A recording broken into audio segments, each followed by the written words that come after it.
Bismillahirrahmanirrahim. Assalamualaikum warahmatullahi wabarakatuh. Ya, sekarang kita sudah masuk ke materi yang keempat, yaitu tentang konsep pajak penghasilan pasal 21. Nah, atau sering dikenal dengan istilah PPh pasal 21. Nah, untuk PPh pasal 21 kita mengacu pada dasar hukumnya, ya. Dasar hukumnya pajak penghasilan pasal 21 adalah Undang-Undang Nomor 36 Tahun 2008, yaitu tentang pajak penghasilan, ya. Jadi PPh pasal 21 mengacunya ke Undang-Undang Pajak Penghasilan. Nah, kemudian apakah yang dimaksud dengan PPh pasal 21 itu? Nah, PPh pasal 21 adalah di sini pajak atas penghasilan yang diterima oleh wajib pajak orang pribadi dalam negeri, ya, sehubungan dengan pekerjaan, jasa dan kegiatan. Ya, jadi di sini ada 2 poin pokok, ya. Yang pertama adalah penghasilan yang diterima oleh orang pribadi dalam negeri. Nah, kemudian poin yang kedua adalah penghasilan yang berkaitan dengan pekerjaan, jasa dan kegiatan. Itu adalah yang dipotong PPh pasal 21. Jadi pemotongan pajak atas penghasilan yang diterima oleh orang pribadi dalam negeri, penghasilan yang berkaitan dengan pekerjaan, jasa dan kegiatan. Nah, penghasilan yang berhubungan dengan pekerjaan, jasa dan kegiatan itu bentuknya seperti apa? Nah, bentuknya adalah berupa gaji, upah, honor, tunjangan, atau pensiunan, atau pembayaran lain dengan nama dan bentuk apapun. Itu yang dimaksud dengan penghasilan yang dipotong PPh pasal 21. Nah, kemudian tadi sudah dikatakan bahwa PPh pasal 21 itu adalah pemotongan pajak atas penghasilan yang diterima oleh wajib pajak orang pribadi dalam negeri, ya. Nah, nanti kalau untuk wajib pajak luar negeri nanti dipotongnya bukan PPh pasal 21 tapi PPh pasal 26. Nah, ini akan kita bahas nanti untuk materi berikutnya, ya. Sekarang kita mau membahas yang PPh pasal 21, ya. Tadi adalah pajak penghasilan yang diterima oleh wajib pajak orang pribadi dalam negeri kaitannya dengan pekerjaan, jasa dan kegiatan yang dilakukan oleh wajib pajak orang pribadi dalam negeri tersebut. Nah, kemudian yang dimaksud orang pribadi dalam negeri itu siapa saja?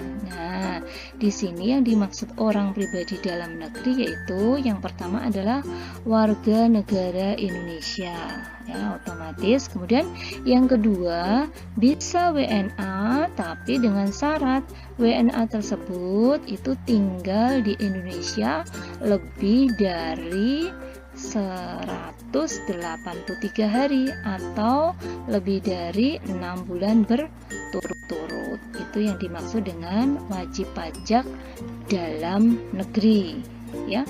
Kemudian setelah kita mengetahui pengertian PPh pasal 21, kemudian kita akan membahas tentang siapakah pemotong. Nah, yang memotong PPh pasal 21 itu siapa sih? Nah, di sini ada yang memotong PPh pasal 21 adalah, nah, di sini yang pertama yaitu pemberi kerja yang terdiri dari bisa orang pribadi atau berupa badan. Jadi yang memotong PPh 21 yang pertama adalah yang memberikan kerja, ya, karena yang memberi kerja otomatis kan memberikan penghasilan atau gaji tersebut. Nah, yang memberikan penghasilan, yang memberikan pekerjaan itu bisa orang pribadi, bisa badan. Kemudian yang kedua yaitu yang memotong PPh 21 adalah bendahara pemerintah. Nah, yang memberi gaji kalau di ASN itu yang membayarkan adalah bendahara. Nah, di sini yang memotong PPh pasal 21 dalam hal ini adalah bendahara pemerintah. Kemudian ada dana pensiun atau badan lain atau lembaga penjamin pensiun. Nah, di sini pada saat seseorang menerima uang pensiun itu nanti akan dipotong PPh pasal 21 oleh lembaga penjaminan pensiun atau lembaga dana pensiun. Kemudian yang keempat itu ada yayasan, lembaga, perhimpunan, organisasi yang memberikan penghasilan kepada petugas atau pegawai yayasan, lembaga atau himpunan organisasi tersebut. Kemudian yang kelima, yang memotong PPh 21 adalah yang menyelenggarakan kegiatan yang melakukan pembayaran sehubungan dengan pelaksanaan suatu kegiatan. Jadi misalkan ada seminar, ada rapat, seperti itu, berarti yang memotong PPh 21 atas penghasilan penceramah dalam seminar, kemudian rapat, ada bayarannya, itu yang memotong PPh 21 itu adalah yang menyelenggarakan kegiatan tersebut. Kemudian tadi adalah pemotong pajak penghasilan. Nah, sekarang kita akan bahas tentang yang dikecualikan sebagai pemotong pajak. PPh pasal 21. Nah, siapa saja? Nah, di sini ada kantor perwakilan negara asing. Nah, di sini tidak boleh sebagai pemotong PPh pasal 21. Nah, kemudian yang kedua ada organisasi internasional yang ada di Indonesia itu juga tidak berhak untuk memotong PPh pasal 21.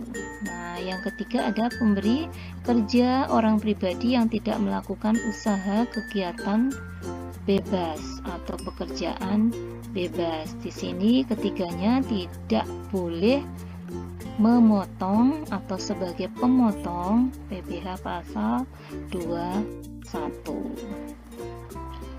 Kemudian tadi kita sudah belajar tentang pengertian PPh 21, kemudian pemotong PPh 21, kemudian yang tidak berhak memotong PPh 21, kemudian sekarang kita ke 4.4-nya. Nah, 4.4 ini adalah wajib pajak PPh 21. Maksudnya apa?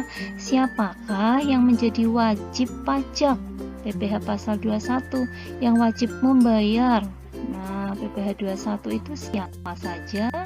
Nah, di sini otomatis yang mempunyai penghasilan kaitannya dengan PPh pasal 21. Nah, siapa saja wajib pajak PPh 21? Nah, di sini yang pertama yaitu ada pegawai atau karyawan tetap, ada komisaris dan pengurus suatu perusahaan. Kemudian ada pegawai lepas atau tenaga kerja lepas atau pegawai tidak tetap dalam suatu perusahaan atau perusahaan orang pribadi.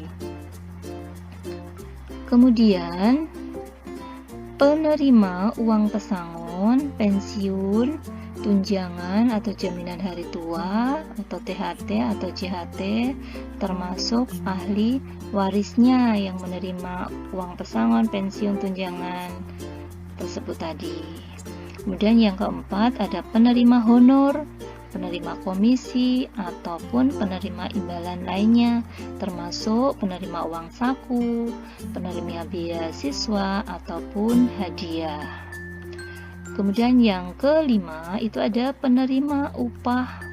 Nah, upah ini bisa upah harian, penerima upah mingguan, upah borongan, ataupun upah itu berdasarkan satuan dari pekerjaan yang diselesaikan. Kemudian yang keenam itu ada peserta kegiatan. Nah, ini juga termasuk wajib pajak PPh 21, yaitu ada peserta seminar, peserta rapat, dan lain-lain. Ini adalah wajib pajak PPh pasal 21. Kemudian ada wajib pajak PPh 21, ada juga wajib pajak yang tidak termasuk wajib pajak PPh 21. Nah, siapakah yang tidak termasuk pada wajib pajak PPh 21 atau yang dikecualikan dari wajib pajak PPh 21?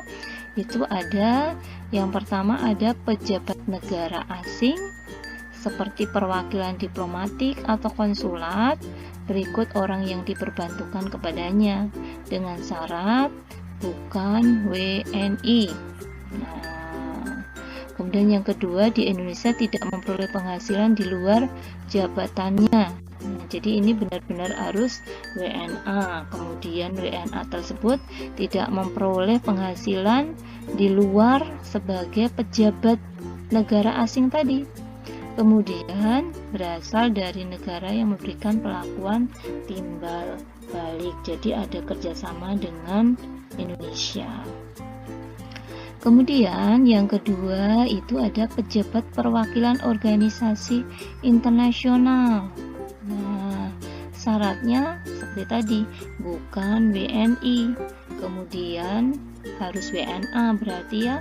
Nah, WNA ini tidak boleh menjalankan usaha atau kegiatan atau pekerjaan lain atau kegiatan yang berhubungan untuk memperoleh penghasilan di Indonesia. Itu tidak boleh ya.